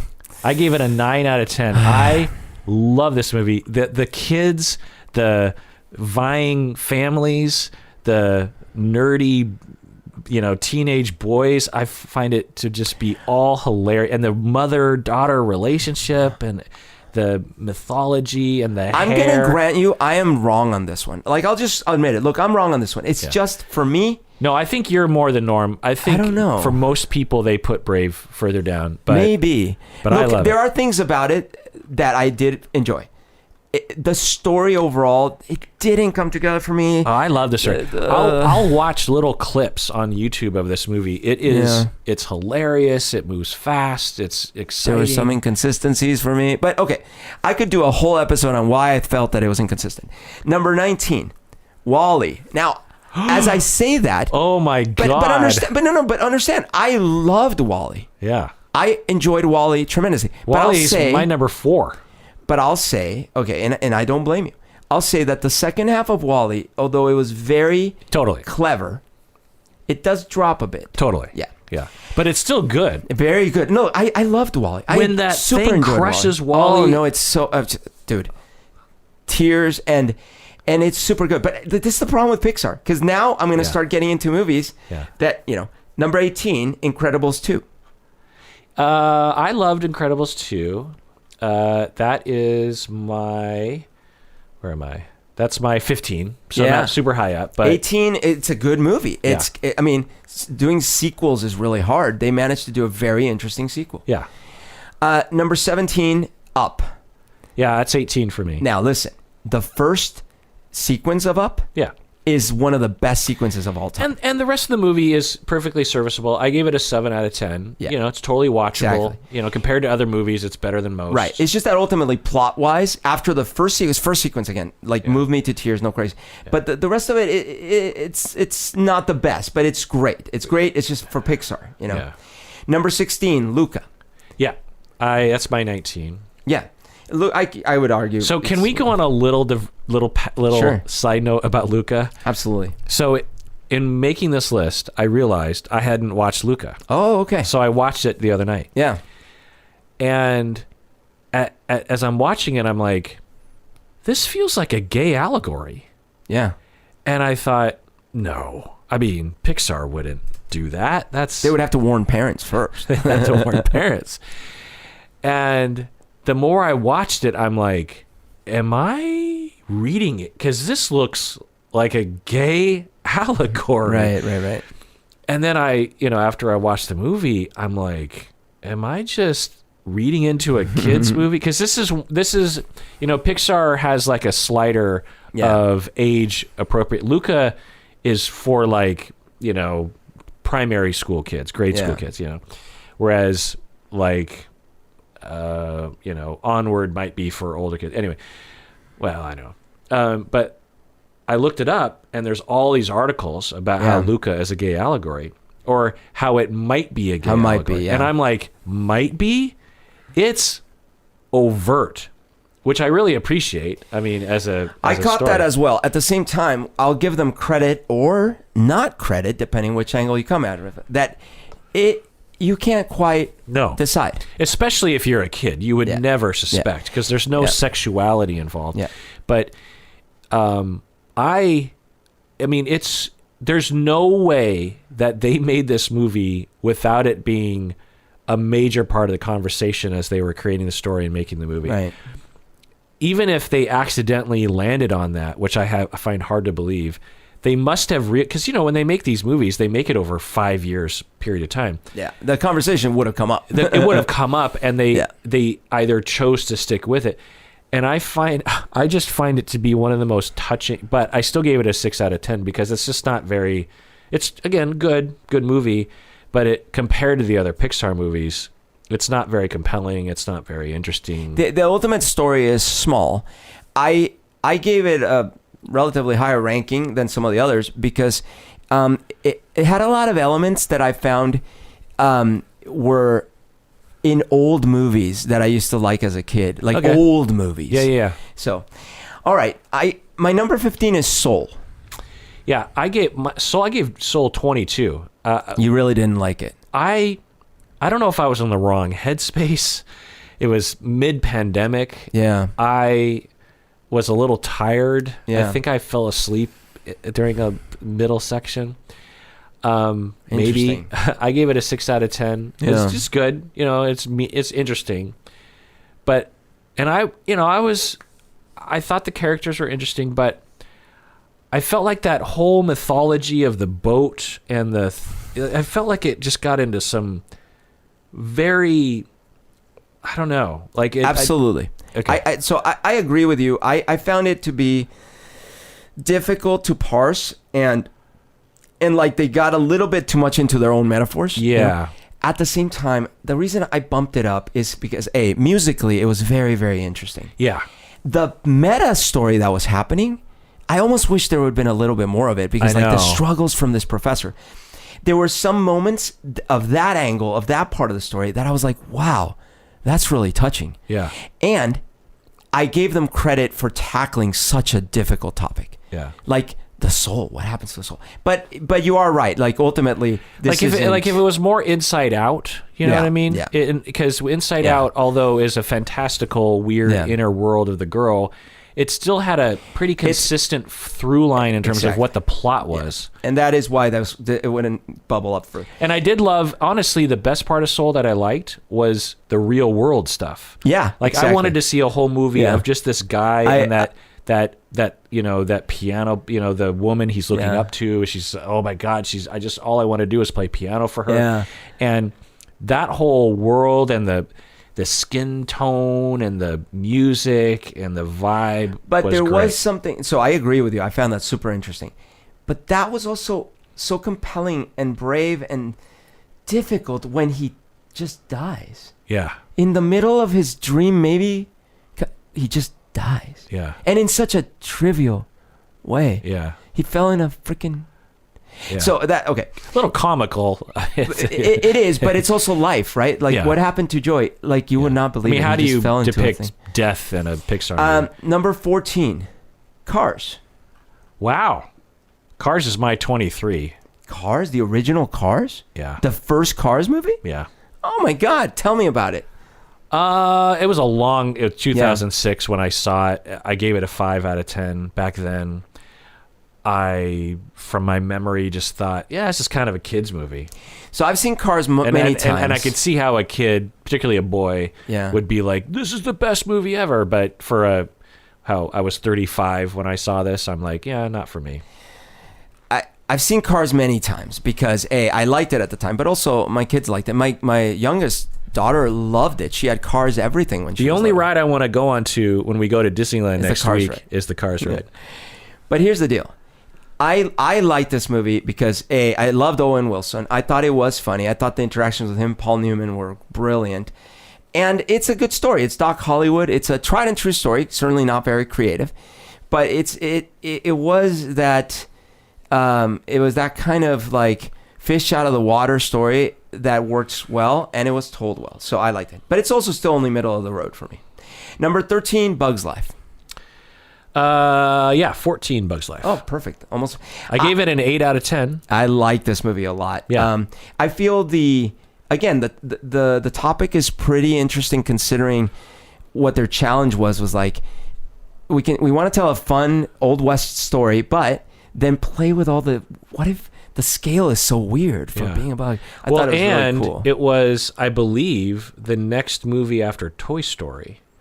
That could be. I think it is. I think it's Toy Story's 95. Imagine having to live up to Toy Story. Right, that's my thing. It's like it was kind of hated because, and it was given. Was it hated? Yeah, people were disappointed because it wasn't. It's not as good as Toy Story. I liked it at the time. I still like it, but it's number 13. Yeah, I think it has some really funny humor in it. That the big caterpillar that has the German accent I found to be delightful. Now's where the controversies really start. My number 12 is Incredibles.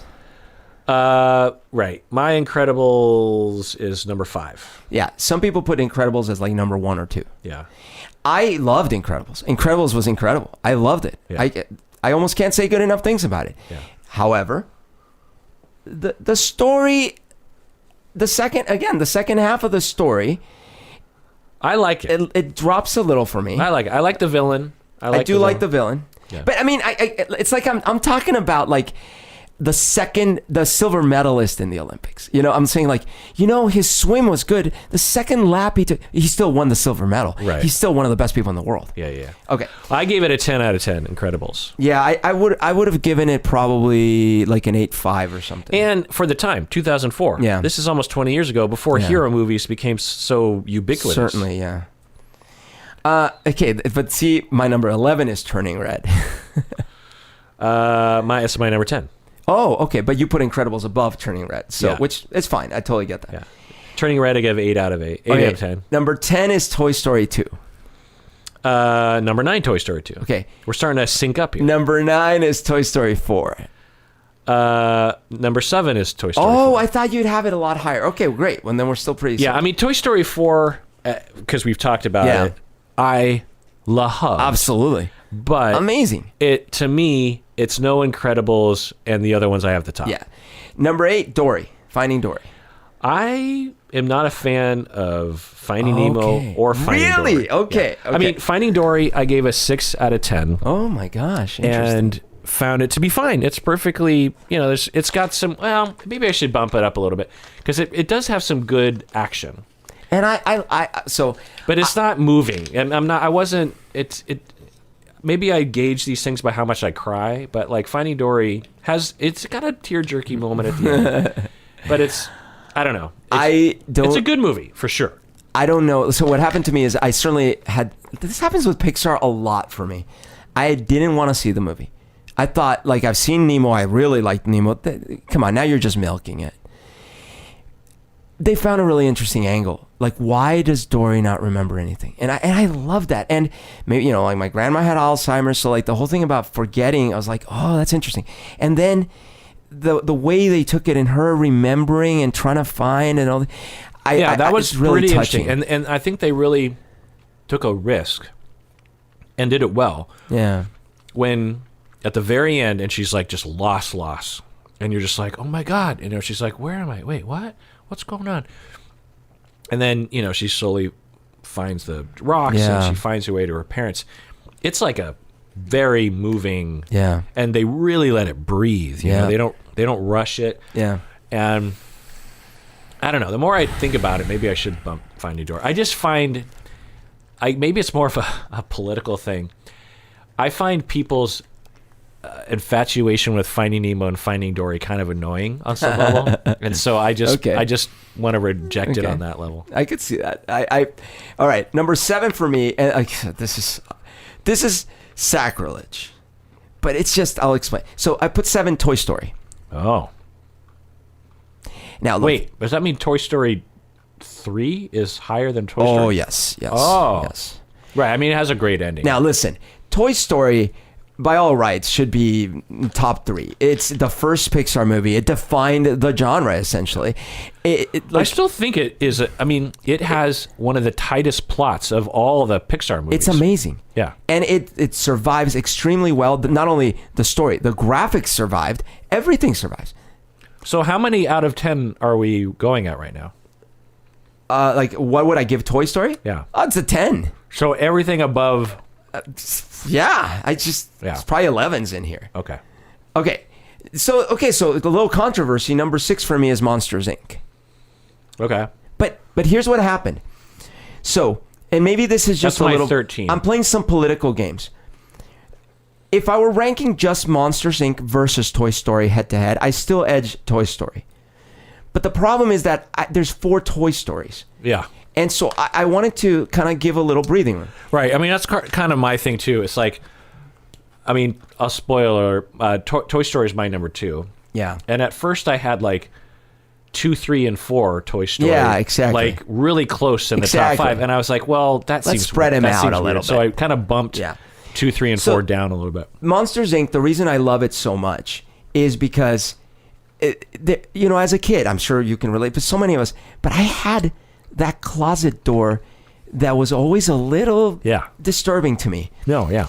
And I loved it. All my toys were in there, and yet it was always the fact that they just nailed it so much and took from the angle of the monsters, and that the screams power the monsters, and then the laughter is even more powerful. Yeah. Oh, so great. Well, and then the kid and the kid, the friends, so cutie little one. Some people are hypothesizing that the Canadian kid, the short one, the friend of... Was Boo? Oh. It kind of looks like her. Interesting. Well, number 5 is Finding Nemo. Yeah. I gave that a 16. That's my 16. Yeah, Jesus. No, see, I love Finding Nemo. I thought, what a story to tell about a handicapped fish. He's got a missing arm from the time he's little. His mommy died. And it's like this search for Nemo. It's so moving. And every character in there is like interesting. Dory is like, what an interesting sidekick who can't remember anything, So the story is really compelling. It's a very hard story to tell. It's all with fish in the water. And anyways, I just thought it was fantastic. I cried so much in that one. Oh, with his dad and the Wait, oh so you my got Ratatouille up there? Yeah. Oh. Number 4, Ratatouille. That's my 12. I mean, I gave Ratatouille a 9 out of 10, but it's still my number 12. I cannot say enough things that are good about Ratatouille. Basically, Ratatouille is such an unlikely thing. Literally, a rat, all these things. The movie makes me salivate when they're talking about the food and they're talking about all the ingredients he puts in, and it's a rat cooking it, and you're still going like, oh God, I want to eat that so badly. The critic, ego, so well done. Yeah, and the evil chef. The evil chef and the controlling of the puppetry, and the moment when ego has that Madeleine moment where he tastes the food and he's reverted to his youth. Yeah. Oh my God, Yeah. so touching. Yeah, so good. Also, there's this theory, which I believe, that the old lady at the beginning where the rats live, that's Ego's mom. Oh. Because the house apparently looks the same and stuff. Okay. Anyways, I love this one. Really great. Number 3, Coco. Yeah, that's my number 3. Oh, perfect. We lined up perfectly. Yeah. Music. Can you say anything more about Remember Me and the moment when the grandma starts singing? It's the end. It's really, end. every time they sing that song, oh my gosh, it's a different tier experience. And from what I've heard and talked to some Mexican friends and stuff, that one feels very authentic. Yeah. I'm not from there, but actually, even though not being from Mexico, I also, the grandma, the old grandma in there, that I had that great aunt. Yeah. Literally the way she looked, oh my gosh, it just... Yeah, the movie is poignant, it's touching. Another movie that I didn't want to see. I didn't want to watch it. I saw the preview, I was like, I don't care. Beautiful. Oh, beautiful. Yeah. Gorgeous, that city. Yeah. Okay. Number 2, Inside Out. Yeah, that's my number 1. And I don't blame you. Why would I blame anyone for putting that? Wait, let me figure out, what's your number... Oh, Toy Story 4 is your... Toy Story 3 is your number 1. So Inside Out, I mean, look, am I right to rank it 2? No, it's like Inside Out is one of the most clever, brilliant movies ever made. Yeah. And hilarious. Hilarious. Yeah. You make personal realizations through watching it. You can have conversations with your children, with your therapist, there's so many things about it. Yeah. The Bing Bong. Oh my gosh. You can create emotion theory based on this movie. Absolutely. When those citadels are crumbling, I'm getting chills right now, man. It's just so good. But my number 1 is Toy Story 3. Number 1 because I needed to give a nod to Toy Story as a whole. And how likely is it that the third version in a series would be this good? Yeah. Well, I find that with Toy Story 3, although I wanted to put it in my top 5, but I bumped it down to 8 because I wanted to make room for other stuff. For Coco and WALL-E and Incredibles and Brave. But I think with Toy Story 3, the final 25 minutes is incredible. Yeah. But the first hour is great, but not as great as the last half hour. I would agree with that. Although I had this, because that's the one they're in the preschool. Preschool, and there's a fair amount of okay, where's this going kind of thing. I totally agree with you. What happened though is, again, I went into it thinking, fool me twice. I love the first 2, but come on, it's enough. And actually, as the movie started, I don't know. I wasn't too much into it. The main bad guy scene, I didn't quite get it. I don't know. But it did such a good job of stringing me along, and all of a sudden giving me that new care of the same. I was like, what's the new angle for the toy nostalgia? Oh, when you lose a toy. What about when you donate a toy? What about how toys get treated by random stranger kids? Yeah. What about all these new angles, right? Yeah. And then, like you said, that whole final sequence. Oh my god. Oh my god. Oh yes. Yeah. So, but I gave a number 0. Oh. Have you seen the Lightyear promo? There's a trailer out there for Lightyear. A new movie? Yeah. Oh. I saw that. I was like in space? Is he in space? Yeah. Huh. So it's not going to be like in the Toy Story. It's no. You watch the trailer. It was so good. I mean, I don't. Who knows what the movie will be like? But just the trailer was so good. I needed to give it an honorary placement. Yeah. I mean, that's interesting. Yeah. So just to give my list. So I got Inside Out, Toy Story, Coco, WALL-E, Incredibles, Brave, Toy Story 4, Toy Story 3, Toy Story 2. I find 4 better than 3, better than 2. I feel like 2 and 3 are right neck and neck, really, but 4 I just found to be so good. Turning Red, pretty high up there. Good Dinosaur, very underrated Pixar movie. Yeah, I'm gonna have to watch it. I can't believe I haven't seen it. Yeah, I mean, it's got a middle sequence that's a little kind of like, but Ratatouille, obviously a classic. Monsters Inc., another classic. Bug's Life, another classic. Incredibles 2, very great. Finding Nemo, number 16, not bad. Onward, now we're starting to get into like, I don't need to watch these. Like everything Up, I probably will watch multiple times the rest of my life, hopefully. But like Onward, I don't need to see again. Up, I don't need to see again, but good. Luca, good, don't need to see again. Finding Dory. Monsters University, I wish I never saw it, honestly. Really? I mean, it was a 6 out of 10. It was it. a 6 out of 10, but I just remember thinking like, wow, that is a pale That was more of a made-for-TV show. Yes. Yeah, very made for, and it made me. I remember when it came out, I was like, "Is this the direction Pixar is going in, where they just sort of pump out a movie that because it doesn't even really have any meaning to it, the way that other Pixar movies." Soul 22. I know people will hate me for putting it down there, but I was bored, I guess is the word for it, and then Cars, which I don't remember, But are you saying, so you didn't see Cars 2 and 3, is that what you're saying? Yeah, I haven't seen Cars 2. Oh, okay, because I was like, how could you put Cars below Cars 2 and 3? Yeah. No, I haven't seen Cars 2 or 3 because I didn't like I think Cars. If you watched Cars 2, I haven't seen Cars 3, I'm imagining it's way worse. But if you saw Cars 2, you would bump Cars 1 up. Yeah, I mean, Cars 2 Metascore on Metacritic is 57, which is pretty bad. Yeah. Every other, But what's Pixar Cars 3? Look up Cars 3. Is 59. Oh, it's better. Whoa. Yeah, in fact, the IMDb rating for Cars 3 is higher than Okay, Cars maybe 2. I'm wrong. Maybe I should see it. But every other, Pixar movie is a lot higher than that. But what's the rating for Cars 1? Cars 1 is a 73. Okay. Which is higher than Monsters University. Yeah. And higher than Luca. Yeah. And higher than Onward. Onward got a pretty bad score. Yeah. Anyway, so, Berto, it's almost midnight. Oh my God!